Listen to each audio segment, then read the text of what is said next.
Ian and Larissa asked me to read a couple of quotes from a man named John Piper, who's a well-known Bible teacher, and he talks about marriage and how this mystery refers to Christ and the church. And he says this: marriage is not mainly about prospering economically. It is mainly about displaying the covenant-keeping love between Christ and his church. He says, knowing Christ is more important than making a living. Treasuring Christ is more important than bearing children. Either way, it is short.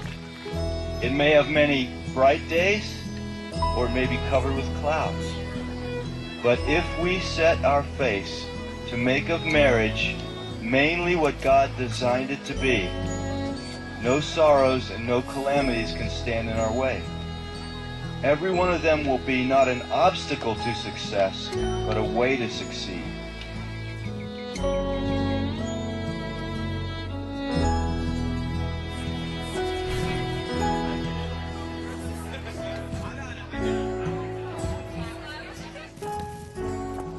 The beauty of the covenant-keeping love between Christ and his church shines brightest when nothing but Christ can sustain it.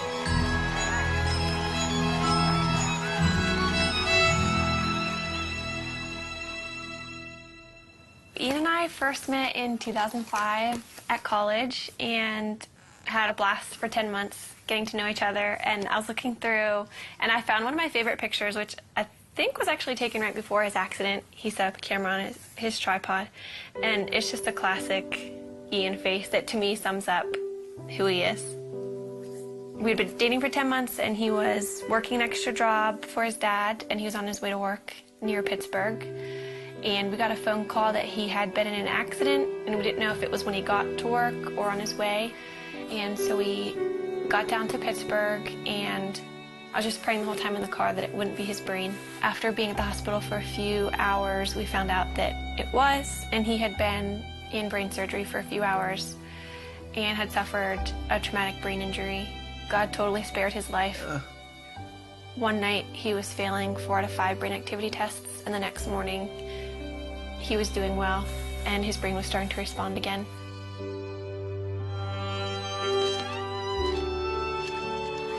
I moved in with his family after the accident, so I was really involved in his therapy and just did whatever I could to make his life fun.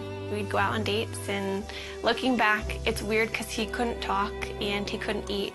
So we probably looked like complete weirdos being on dates, but we had a blast, and I just talked to him all the time.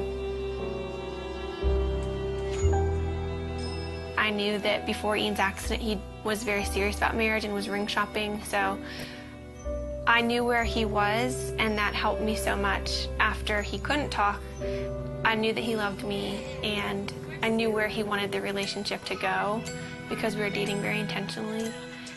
We just prayed that marriage would someday happen and watched all of our friends get married and start having families. That was challenging, but we just tried to hold out hope that that would be us someday.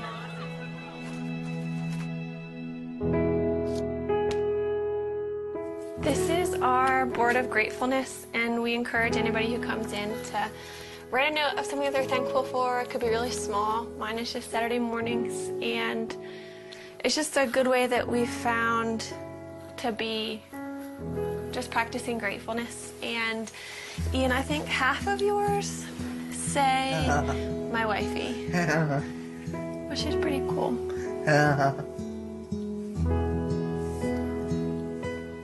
We decided that we couldn't really consider marriage as an option until Ian was able to communicate. But if he could communicate with me, then we could have a marriage, knowing it would be really different. But as long as Ian could talk to me, then we could make it work. So once Ian began communicating, it became a little bit more of an option. And then we just kind of watched Ian progress. Hi, husband. Hi, wifey. How are you? Yeah. What? How are you? I'm good.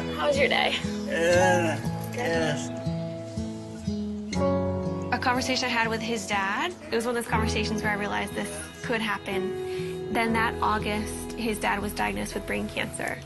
And at that point, his dad's biggest concern was Ian and I, and whether or not we were going to get married or step away from our relationship. He wanted us to make a decision to move our lives in some direction.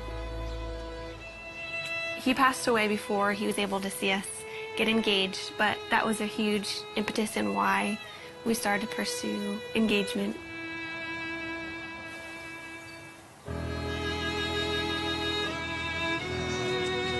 Throughout premarital counseling, we just used this momentary marriage.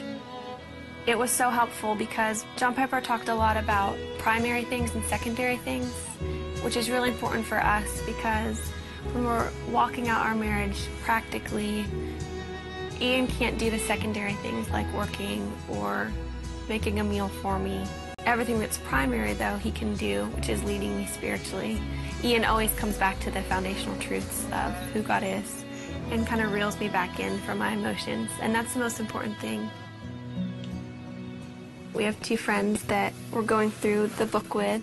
I think we've just been able to help them see that maybe the little things that they're excited for about marriage are worth being excited about, but they're not the end all and be all of their marriage. But we also have so much to learn, and we're learning from them and things that they share because our relationships are different and we can glean different things from each other. I think what helped us in deciding to make this commitment to each other, at least for me, is knowing that Ian wouldn't have left me if the roles were reversed, and that we love each other and we know that God's going to be faithful to our marriage. We're able to love each other with, I think, a more Christ-like love because of Ian's disability, and just understand that picture a little bit better than if you were healthy. Yeah. Agree? Yes. What about God enables you to have a happy marriage? You know, What? he's awesome. He's awesome. Yeah.